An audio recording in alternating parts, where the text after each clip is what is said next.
उत्तर प्रदेश में जो हम विकास करना चाहते हैं, जिस तरह से भाईचारा और चौधरी चरण सिंह का जो समीकरण था, मूल रूप से किसान का मेरा वर्ग को संगठित करना, जो उनकी मुख्य लड़ाई थी जीवन भर, उसे आगे बढ़ाने के लिए हमने गठबंधन किया है। और आज एक ही चेहरा है पूरे उत्तर प्रदेश में जिनके पास अनुभव भी है, विजन भी है और कार्य करने की क्षमता है। तो मैं आभार व्यक्त करता हूं और मुजफ्फरनगर की इस क्रांति भूमि पे, किसानों की धरती पे अखिलेश जी का स्वागत करता हूं।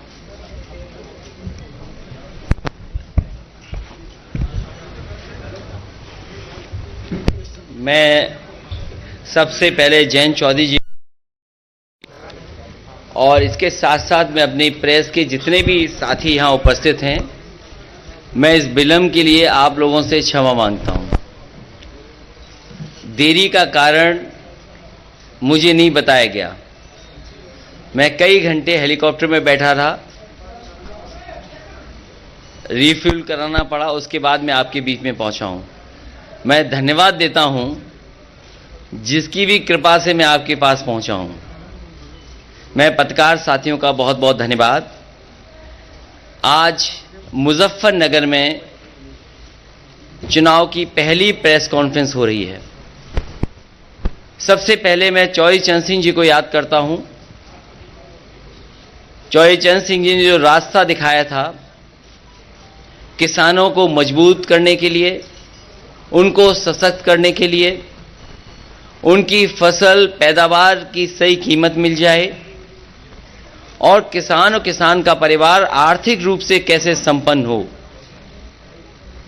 चौधरी चरण सिंह जी, बाबा टिकैत जी, नेताजी और अजीत सिंह जी ने लगातार समय समय पर सरकार को जगाने का काम किया। जो सरकारें गूंगी बहरी हो गई थीं, उनको जगाया, उस आंदोलन को आगे बढ़ाने का काम किया।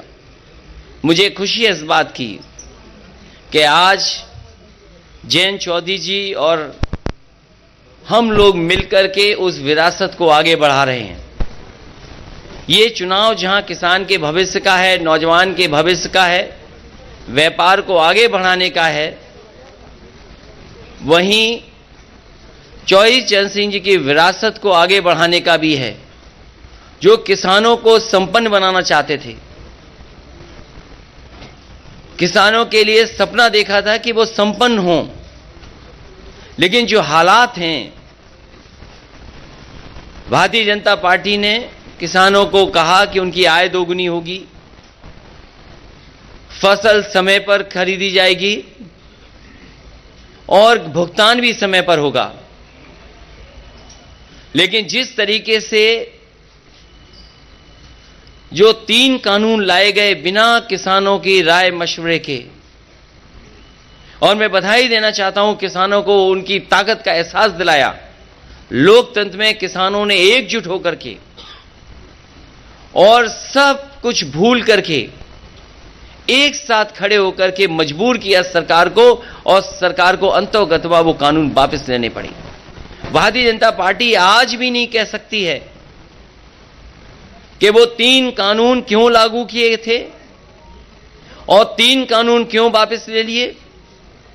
ये वोट के खातिर लिए हैं। इसलिए मैं किसान भाइयों को यहां सावधान करना चाहता हूं कि भारतीय जनता पार्टी ऐसी पार्टी है, बिना बताए भी कुछ ऐसे फैसले और कानून ले आएंगे।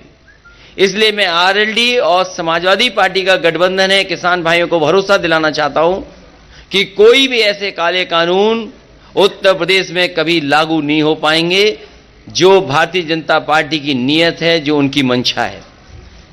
समाजवादी पार्टी ने बिजली के क्षेत्र में कहा है कि 300 यूनिट मुफ्त होगी, सिंचाई माफ होगी, एमएसपी की खरीद के लिए जो इंतजाम करने पड़ेंगे सरकारी तौर पे किए जाएंगे। वहीं फार्मर्स के लिए कि उनके गन्ने के भुगतान के लिए उन्हें इंतजार न करना पड़े, 15 दिन इंतजार न करना पड़े। Farmers corpus fund, farmers revolving fund budget से देकर के किसानों का समय पर भुगतान करने का काम भी गठबंधन मिलकर के करेगा। लैपटॉप पहले भी बांटा था, फिर बांटेंगे। समाजवादी पेंशन पहले भी दी थी, आगे भी देंगे। और वहीं मैं इस मौके पर याद दिलाना चाहता हूं भारतीय जनता पार्टी को कि कम से कम अब चुनाव आ गया है, अपना संकल्प पत्र तो पढ़ लें। जो जो वादे किए थे, क्या वादे पूरे हुए हैं? उनका हर वादा जुमला निकला, झूठे विज्ञापन दिए, आज भी आंकड़ों की खिलवाड़ कर रहे हैं।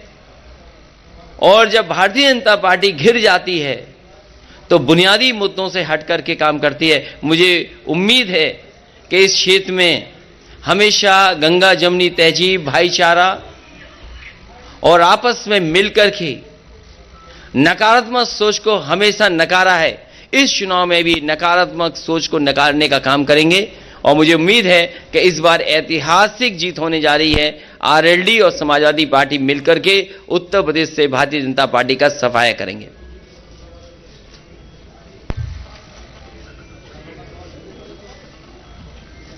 स्टोरी को क्या नाम देंगे? पहले तो यूपी के लड़के थे, बबुआ भतीजे थे, अब स्टोरी को क्या नाम देंगे? ये दोनों किसानों के बेटे हैं, किसानों के हक के लिए आखिरी वक्त तक लड़ेंगे।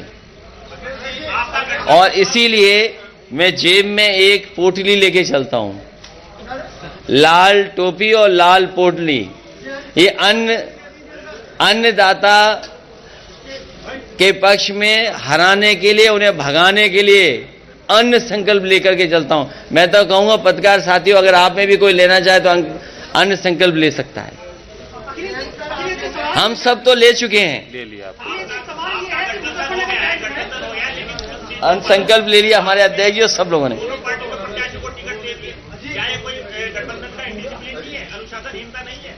कहां पर?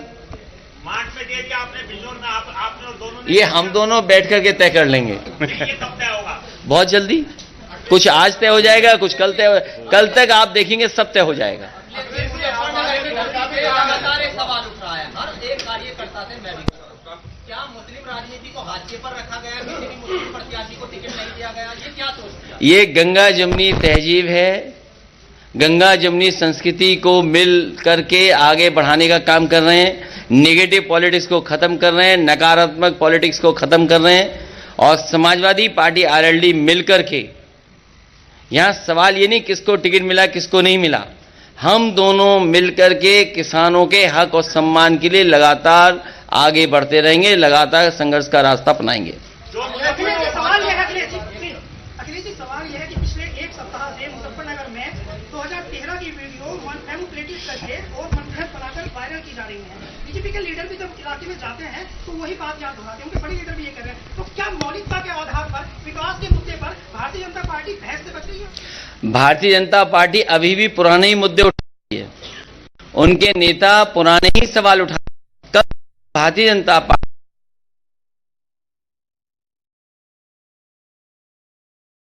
जहां बड़े हैं, आप देखिए क्या हुआ है बिहार में, क्या हुआ है अयोध्या प्रयागराज में, कितने बड़े पैमाने पे नौजवान बाहर निकल करके आए।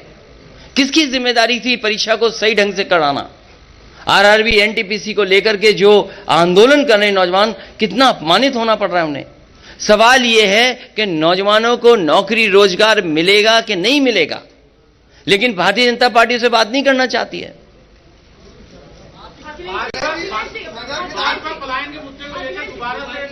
इस बार भारतीय जनता पार्टी का राजनीतिक पलायन होगा। और आपने देखा नहीं हमारे बाबा मुख्यमंत्री का कैसा पलायन हुआ है।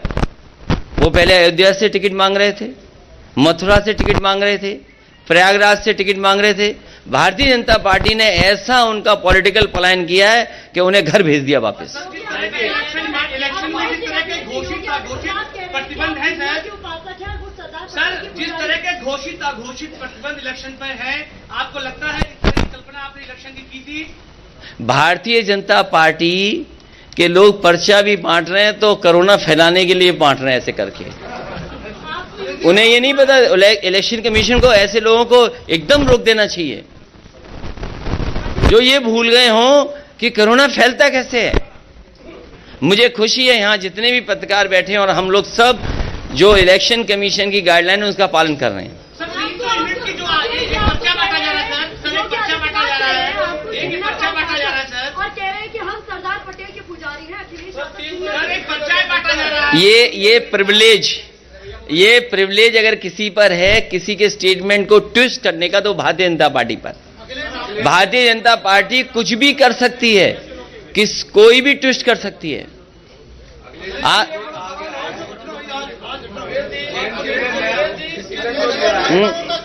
ये तो क्योंकि विभाग मेरे पास नहीं है, विभाग तो केंद्र सरकार के पास है, वही बता सकते हैं। विधानसभा से 2 बार आपने चुनाव लड़ चुके हैं, गौरव स्वरूप। आज उनके भाई जो है बंटी स्वरूप को आपने टिकट दिया है, उनके भाई आज जो है उसमें शामिल हो गए भाजपा में, तो क्या कहेंगे आप? चुनाव से पहले बहुत सारे लोग जाते और आते हैं जिन पर व्यापक समर्थन था, जिनके पास व्यापक जन समर्थन, जनता खड़ी थी साथ। वो देखिए समाजवादियों के साथ आए कि नहीं आए, अभी तक उसकी भरपाई भारतीय जनता पार्टी नहीं कर पाई। और भाइयों को तो लड़ाते रहते हैं। किसकी?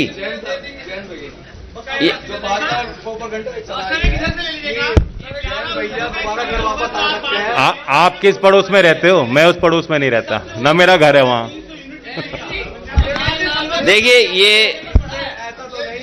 देखिए पर्चे पर समाजवादी पार्टी ने बहुत सोच समझ करके और जो एक्सपर्ट हैं, जो जानकार हैं, उनसे राय मशवरा कर करके ये फैसला लिया है कि घरेलू बिजली और आम लोगों के लिए 300 यूनिट फ्री बिजली समाजवादी सरकार और आरएलडी के गठबंधन की सरकार बनने के बाद फैसला लेगी। और मैं इसलिए कह रहा हूं कि आप सब लोग जानते होंगे, 4.5 साल से मुख्यमंत्री जी के आपने स्टेटमेंट सुने होंगे, लेकिन मुख्यमंत्री जी ने कभी भी बिजली के कारखाने का नाम नहीं लिया होगा। भारतीय जनता पार्टी की सरकार में अगर वो कारखाने बन गए होते तो आज उत्तर प्रदेश में इतने महंगे बिजली के बिल नहीं देने पड़ते। इसलिए सिंचाई माफ और 300 यूनिट माफ होगी, फ्री मिलेगी, बिल नहीं आएगा। और इसलिए कर सकते हैं क्योंकि जो सरकार को बिजली मिलती है वो सस्ती है। मैं याद दिलाना चाहता हूं केवल एक बिजली के कारखाने का, जो नेताजी के समय पर उत्तराखंड में श्रीनगर में लगा था, आज भी उसकी बिजली सबसे सस्ती है। जो एनटीपीसी से पुरानी बिजली उत्तर प्रदेश को मिलती है वो भी बहुत सस्ती हैं। लेकिन भारतीय जनता पार्टी की 2 बार सरकार बन गई, उसके बावजूद भी बिजली का कोटा उत्तर प्रदेश का नहीं बढ़ाया। और जैसे ही समाजवादी पार्टी ने तय किया कि 300 यूनिट फ्री मिलेगी, भारतीय जनता पार्टी ने कहा हम भी बिल आधा करेंगे। तो हम भारतीय जनता पार्टी से कहेंगे कि अगर आज आधा बिल कर रहे हो तो आपने 4.5 साल क्यों वसूला पैसा? क्या आप जनता का पैसा वापस करोगे? और बिजली के कारखाने का नाम अगर एक बार भी सुना हो मुख्यमंत्री जी के मुंह से तो बता दो, 3x660 super critical thermal plant. वो अभी तक 4.5 साल में बिजली के कारखाने का नाम नहीं रट पाए। 3x660 super critical thermal plant.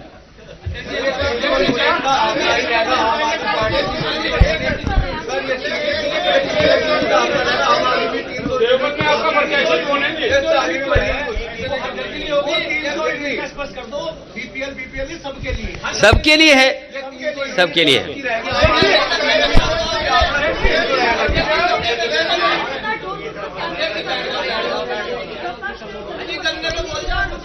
गन्ने का भुगतान 15 दिन के अंदर होगा और किसान को कभी भी 15 दिन से ज्यादा इंतजार नहीं करना पड़ेगा।